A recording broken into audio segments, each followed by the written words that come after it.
Bien, chicos, entonces continuamos con la descripción. Está un poquito más claro lo que son los límites, me parece genial, están haciendo una buena participación. A este paso no va a ser necesario que haga la tarea, solamente voy a explorar un poquitito más con preguntas relacionadas con lo que es la región cervical, articulación occipitocloidea, la columna dorsal, columna lumbar. Y con eso finalizamos el repaso breve y ya damos pie a lo siguiente. Bien, chicos, ¿alguien se acuerda cuál es la amplitud máxima del movimiento de inclinación lateral occipitocloidea? Solamente por si acaso estoy preguntando lateralización o inclinación lateral occipitocloidea, no de la columna cervical. ¿Cuál será su amplitud?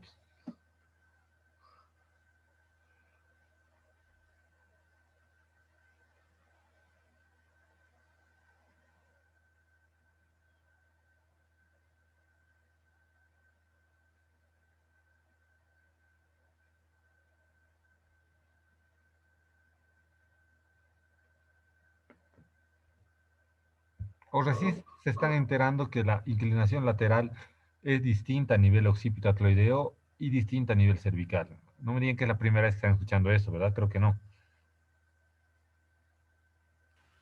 Y si no, sean sinceros, igual yo no me voy a molestar, ya máximo me voy a reír un poco, pero no me voy a enojar. Es la Yo primera vez, Doc. primera vez que escucho igual. Es la primera vez, ¿Qué? ya, no se preocupen. Entonces, déjenme un tiempo para reírme ya, muchachos, porque no por ustedes, no por ustedes, sino porque a veces sí se saltan estas temáticas. Y sí, siempre en cuando ustedes puedan realmente consultarlo, pues es adecuado, ¿no? Porque así me da la posibilidad de poder hacerles entender algo que es muy importante, sobre todo para la terapia manual de la región cervical, ¿ya? Tenemos aquí en la región cervical varias articulaciones. Primero tenemos, a ver, creo que tenemos aquí una columna cervical. Antes de esto, para ver si es que podemos utilizarla como ejemplo.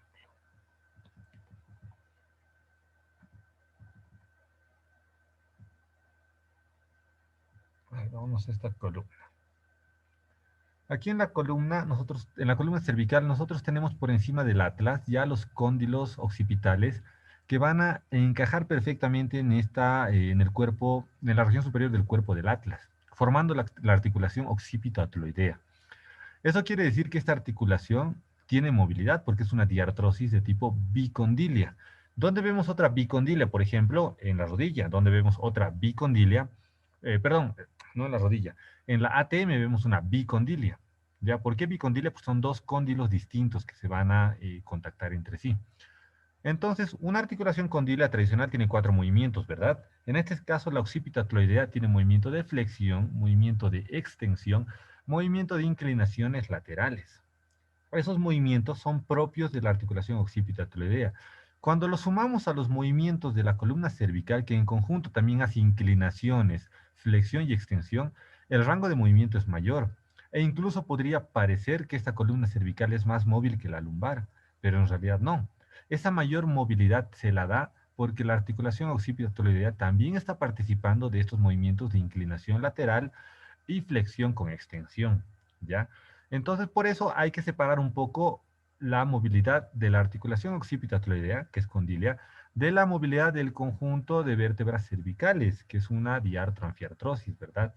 Si se la separa un poco, solamente la inclinación lateral occipitocloidea tiene de 0 a 30 grados. Y ya en conjunto con la columna cervical alcanza su rango mayor de 0 a 45 grados, porque solo la columna cervical le aporta 15 grados a esta movilidad de inclinación lateral. Entonces ya sumando ambos se da el rango mayor de movilidad. Para la flexión sucede algo similar, pero en este caso la flexión occipitocloidea es muy limitado, es de 0 a 10 grados aproximadamente. Y el resto de movimiento que son 40 grados, o sea, el resto de movimientos son 30 grados más para llegar al límite total de la flexión, tanto de columna cervical como occipitocloidea, llega a 0,40 grados, porque se suman a ambos movimientos. La extensión lo mismo, occipitocloidea es de 10 grados y de la columna cervical es de 15 grados, haciendo un total de 25 a máximo 30 grados de extensión.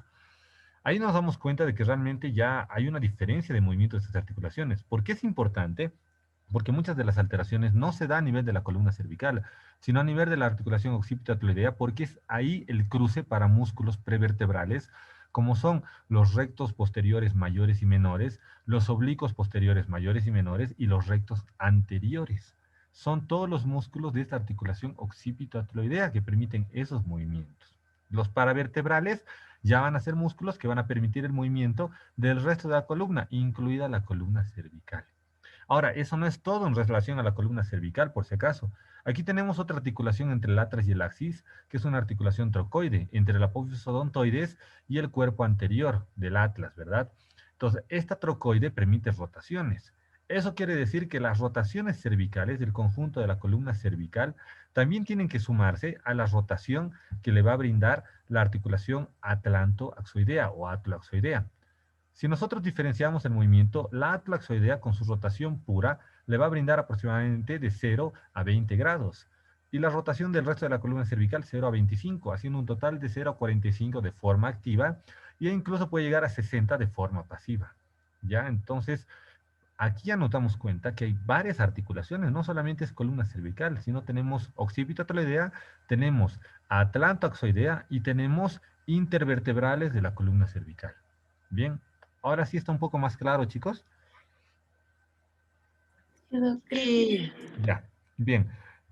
Miren, por coincidencia también con los compañeros de terapia manual 2, estoy llevando justamente evaluación y terapia de la columna cervical. Sumado a esta clase del día de hoy, les voy a subir un video que es relativamente corto, donde estoy demostrando con el paciente, con la paciente, cómo se hace la movilidad de la columna cervical. Esto para que ustedes vean justamente la diferenciación, cómo se bloquea el movimiento de la columna cervical, cómo alta, cómo se bloquea el de la columna cervical baja, cómo se hacen los cambios de dirección de movimiento. Esto también les va a servir a ustedes para su vida profesional y es algo que estamos abordando como parte de terapia manual en lo que viene a continuación. O sea, el siguiente módulo va a ir incluida con esa temática, pero les voy a mostrar eso para que vean justamente la diferencia y ahí ustedes asocian los límites del movimiento, ¿ya? Entonces, por eso es importante conocer los límites para ver cuál de estos segmentos, en este caso, van a estar alterados, ¿ya? O limitados. Ahora, en relación a la columna lumbar, chicos, ¿cuánto es la movilidad de la columna lumbar? Tiene movimientos de rotación, ¿verdad? Tiene inclinaciones laterales y flexoextensión. Las inclinaciones laterales, ¿cuánto de amplitud tienen? Naturalmente.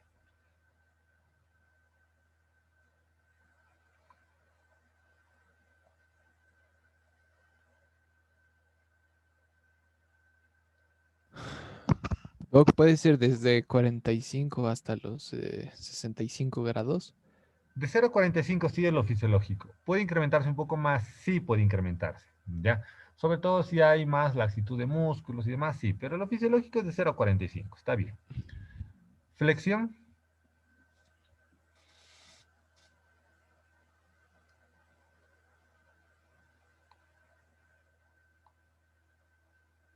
de 0 a 90 grados la flexión. Extensión, Creo que es 30, Doc. ya podría llegar incluso hasta 40 grados como máximo. Muy bien. Y las rotaciones,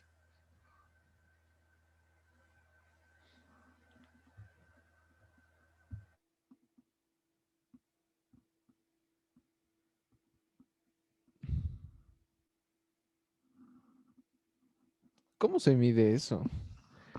La rotación de la columna. ¿Cuál sería el vértex? ¿Sería el punto de referencia? sí, mira, si digamos queremos hacerlo de forma goniométrica, la persona tendría que hacerlo de forma activa. Tendría que estar en C de estación, ya a 90 grados de sedestación exactamente, la columna cervical en completa linealidad con la dorsal y la lumbar, y nosotros a partir de eso, o de forma pasiva abrazando al paciente, o pedirle que haga el movimiento, pero con la región cervical completamente tiesa, como si no tuviera movimiento, haga la rotación, y nosotros con el goniómetro, desde el vértex justamente donde va a estar el eje, ponemos el brazo fijo en relación a la línea sagital, o sea, al corte sagital, que va a ser el corte imaginario, y el brazo móvil en relación a la sutura sagital, o sea, ya va a seguir el desplazamiento de la cabeza, o sea, la dirección que le vamos a dar a la cabeza esta rotación. Y a partir de ahí se hace solamente el movimiento de rotación lumbar y nosotros apreciamos justamente el rango. El rango de movimiento de rotación lumbar es bastante amplio. Si no tomamos en cuenta la rotación cervical y solamente es en bloque, tenemos de 0 hasta 60 e incluso 75 grados de rotación lumbar, ya hacia la izquierda y derecha. Entonces, si tienen la oportunidad de repasar un poco de esto de goniometría y demás, siempre es útil, por si acaso, chicos, siempre. Ninguna temática está de más. Tenemos que utilizarlas para nuestro beneficio personal. Ya, entonces, me parece que estamos claros con esto de los límites. Si hoy día hemos tal vez disipado alguna duda que había, pues mejor, mejor aún. Para mí es mucho más útil también. Y con esto les subo el videito que les he prometido para complementar la valoración de la columna cervical. Y estaríamos listos para nuestra clase práctica del día miércoles, ya donde vamos a hacer justamente la valoración de los límites fisiológicos de movimiento. ¿Tienen alguna pregunta o consulta, chicos?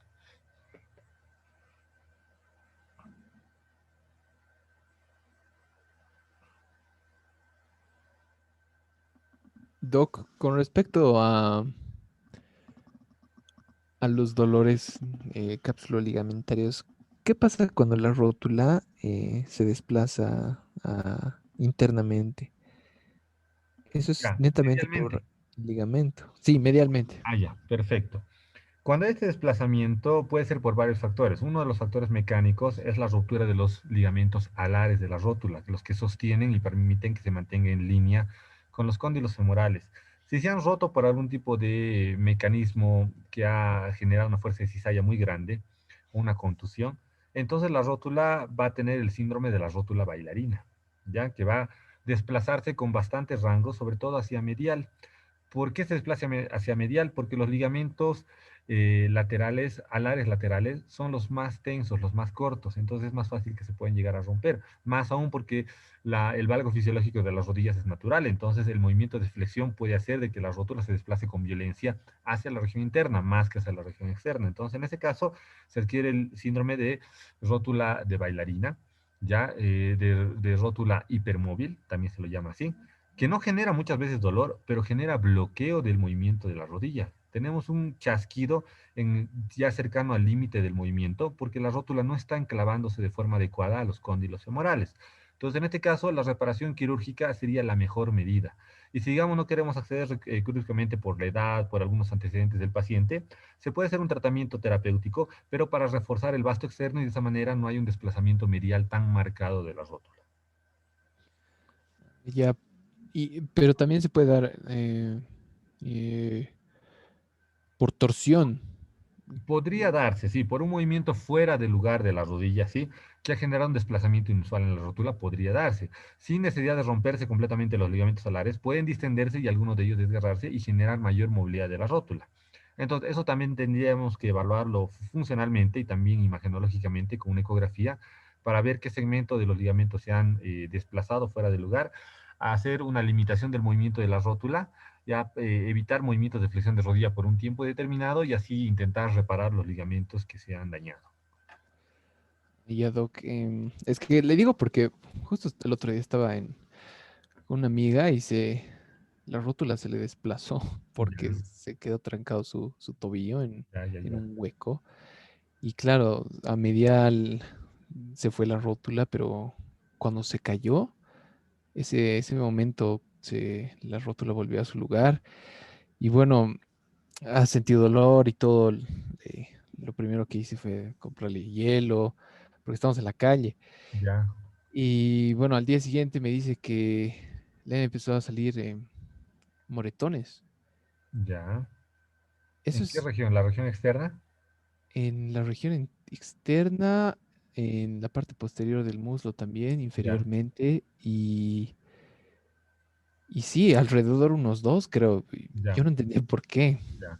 Por una distensión justamente de los ligamentos. Es como si hubiera habido un esguince de la rótula. Entonces, ese esguince ha provocado que hay una distensión y sabemos que toda distensión trae consigo también un hematoma que rodea la región porque ha habido ruptura de vasos cercanos a esa zona. Entonces, por eso se ha generado el hematoma. Ya, entonces, en el caso de tu compañera ha habido una distensión. No creo que haya habido una luxación de rótula, porque para eso hubiera tenido que haber un desplazamiento mucho mayor y no hubiera vuelto a su contacto de forma natural, ya, sin haber dañado los ligamentos. Entonces, lo más probable es que ha habido una distensión muy marcada pero después todo ha vuelto a su región normal o alineación normal, pero ha habido un daño, ¿no? Un daño de distensión de los ligamentos rotulianos. Entonces, si es que todavía hay presencia de molestias, hay que abordarlo como un típico esguince de rótula. Ah, ya. Ah, ya, gracias, Doc. Sí, porque ahora está con su órtesis. Ah, ya.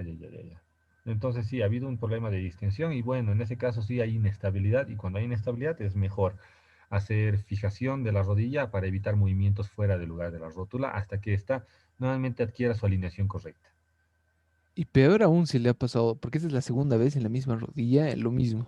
Entonces, en ese caso ya hay un patrón biomecánico que hay que analizar para aislar este factor que está provocando justamente esto. Puede haber que hay una rotación interna, incluso una coxa interna o una coxa vara que anterioriza un poco la cabeza del fémur y eso hace que la rótula sea mucho más inestable justamente en sentido medial. Entonces, sería bueno que ya tú con los conocimientos anatómicos veas la alineación de la rodilla, veas el ángulo Q de la rodilla y Ajá. veas la movilidad de la rótula una vez que ya se retire la órtesis.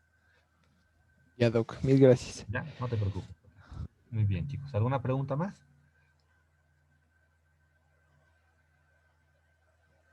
Muy bien, entonces estamos claros, chicos. Voy a subir estos dos videos ahora también, junto con el video de complemento. Y nos vemos el día miércoles para la clase práctica. Lo más probable es que comencemos máximo a las 5:30. Traten de conectarse máximo a esa hora. Porque ya saben que después, cuando ya estamos en la práctica, a veces el ir aceptando uno por uno hace de que nos desconcentremos o que yo tenga que dejar al paciente en plena valoración y demás. Ya, chicos, nos vemos el día miércoles. Buen resto de jornada a todos. Gracias, Hasta Doc, luego, igualmente. doctor. Gracias a Hasta luego, ustedes. doctor.